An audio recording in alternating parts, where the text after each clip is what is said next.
In this interview, award-winning author and HEA blogger Joyce Lamb talks with USA Today best-selling author Cathy Maxwell. We're here with Cathy Maxwell, author of Lion's Bride, her new release, and we're just going to have a little chat here. So I love to chat. That's why you're here. So you have quite the varied background. You've worked at the Pentagon, you've been a naval intelligence officer, managed a watch factory, been a news broadcaster. Done it all. You made costumes for theater. Mm-hmm. So what was the hardest of all that? Wow, I think the hardest for me was working in the Pentagon, because it was at a time when they were first putting women on ships. And the admiral went before a congressional hearing, and they said, "Admiral, how many women do you have on your personal staff?" And he said, "None." And they said, "Well, don't you think you need to have a woman?" So he came out of there and said, "Someone get me a woman." And I was the woman. I was actually, I'm prior enlisted. I did it all. I started off as an E1 in the Navy. Then I later went on to OCS. I was looking to go off and see the world, and I ended up in the Pentagon, which in many ways encompasses the world. Mm-hmm. But here I was, the first woman in the Office of Surface Warfare Navy. And I ended up sitting on a desk out in a hallway. If you've ever been in the Pentagon, it's not a glamorous place. A lot of green halls, green and gray. I sat out in a hallway, and my job was to make sure that the admiral had a racquetball court every single day. That was my job. And I couldn't understand it. I thought my job was to protect the continental borders of the United States. So the admiral and I had a communication misdirect. I mean, it just didn't always work out the way he wanted to play a lot more racquetball than I would, because I would pick up the phone and I would call down to the Pentagon Officers Athletic Club, the POAC, and I would say, "Do you have a racquetball?" And of course, if they opened at 8, the racquetball courts were gone by 8:03. Now, if I had been a resourceful young ensign, I would have trotted down there and I would have sweet talked or done whatever I had to do. But no, I was upstairs on my desk in the hallway, protecting the continental borders of the United States. So I think he got to play racquetball about twice a month, maybe. Ooh. So it was a very difficult job for me, because I was waiting for the Buccaneers to come running up the street. So I heard about the Pentagon. I live in Washington, or outside Washington, and they say that in the very center of the Pentagon is a hot dog stand, and that the Russian missiles were aimed at the center because they said that was where the most important thing would be in the Pentagon, because it'd be in the center and it'd be protected by all the stuff. Where the hot dog stand is. Now, when you ran across sailors who told you they had one wooden eye, did you believe that too? Yeah, I had a feeling. I know. There you go. Yeah, no, I didn't. But I will say that the first week I was there, down to, there is a shopping mall in the basement of the Pentagon. There's a metro station and a shopping mall. Pentagon City? Is yeah. that where? Well, I don't know if it's called That's Pentagon separate. City, Okay. but at the time there was a nice little shopping mall, and I was coming through after having lunch, and you go through the double doors where the security are, and I was heading for those doors, and there were all of these people dressed up in skeleton costumes. And they were protesting, military interference, and wherever we're always interfering militarily. This was like, and so I go running up to my office. Here I'm so excited. There's a protest downstairs, and they threw big balloons of what they said was blood, but it was, I don't know, red water, ketchup. I don't have a clue what it was. But I ran into one of the commanders. I was so excited. They're having a protest, and he said, "Oh yeah, it's Thursday. Are they the ones in the skeleton costumes?" I said, "Well, yeah, they are." And he said, "And they're protesting such and such." And I said, "How'd you know that?" He goes, "Well, it's Thursday." That's great. The guy on Wednesday, they got a whole different thing. On Tuesday, it's a whole different protest or whatever. And I said, "Really?" And he said, "You better hurry back. They're going to start singing Kumbaya any second now." And it was funny, because I did go back. They weren't. They weren't. It was just like he said, it's just like clockworks and everything. Oh my gosh, so, that's but great. Yes. So, do you know anything from being in naval intelligence that if you told me you'd have to kill me afterward? That's another one that sailors always tell you about. It's really fun. It is. It's. Maybe I'm the gullible one. I know, really. It is great fun. Well, that's because I've been through all this. I've been through this. naval intelligence, it's an oxymoron, or what is it? Yes, it's a contradiction of terms. That's what Mark Twain said. But actually, I'm very proud to have been in the Navy. And not too long ago, I heard a lecture given by another naval officer by the name of Robert Ballard. And people know Robert Ballard. He's a commander in the Navy, and they know him because he's the man who discovered the Titanic. The location of the Titanic. Right. Now, back when I was in the Navy, I would keep hearing from the intelligence types that there were 2 nuclear submarines that had been lost, and they were trying to find them, and all sorts of stories about this. And I always just, after a while, I wised up. And I figured out that this is just a story they're telling. Well, I'm at this lecture in Richmond a couple of months ago, and Robert Ballard's talking about searching for the Titanic, which was sponsored by the U.S. Navy. That whole search was. And he said what they were actually looking for, he said this on the stage, for 2 nuclear submarines that had disappeared.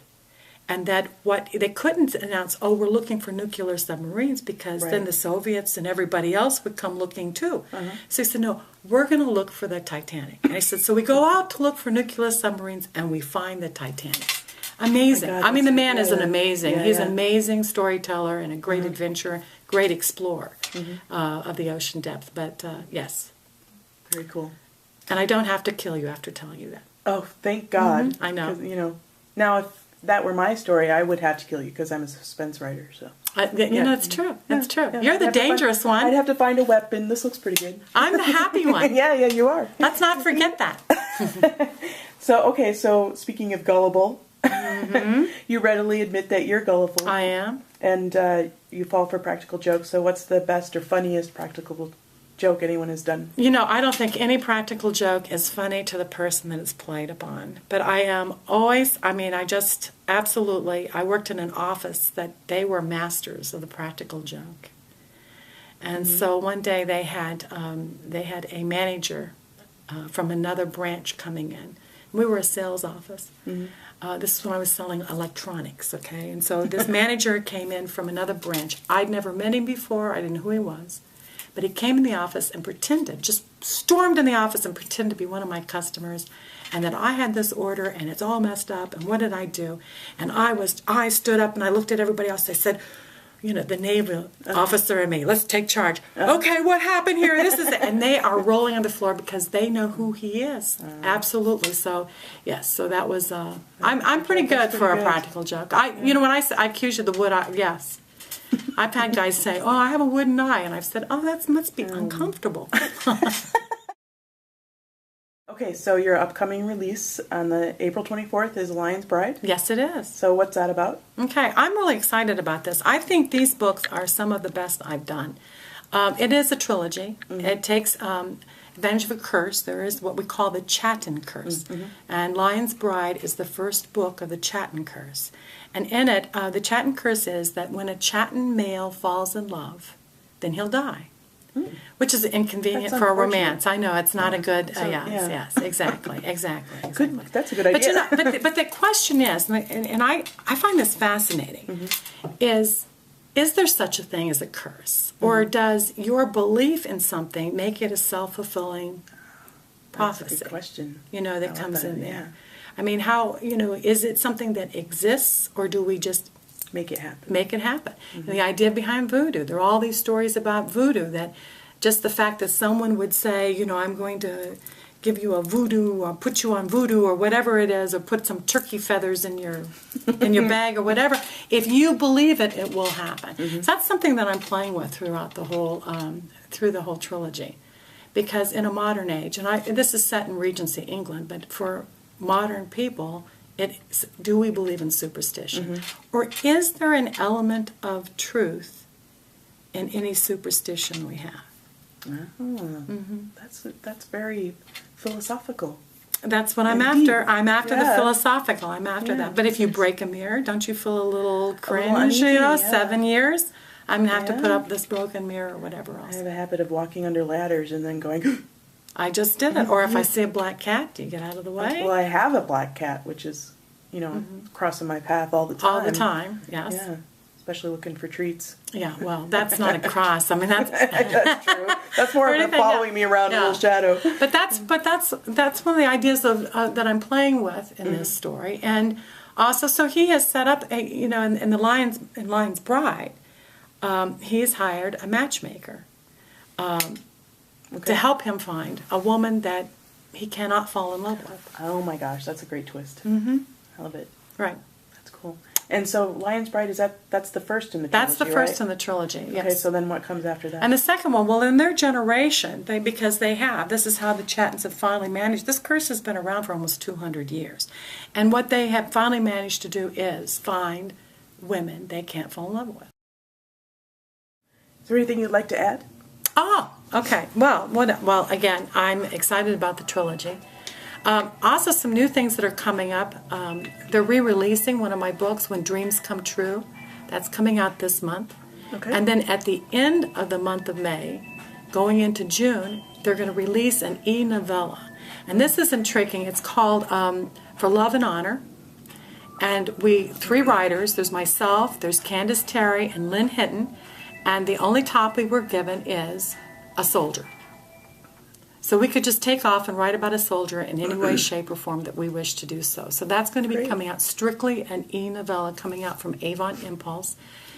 And then in July, Pocket Books is going to re-release a novella I wrote for them about 10 years ago. And it's titled In a Moonlit Garden. I say it about 10 years ago because, they're readers of mine.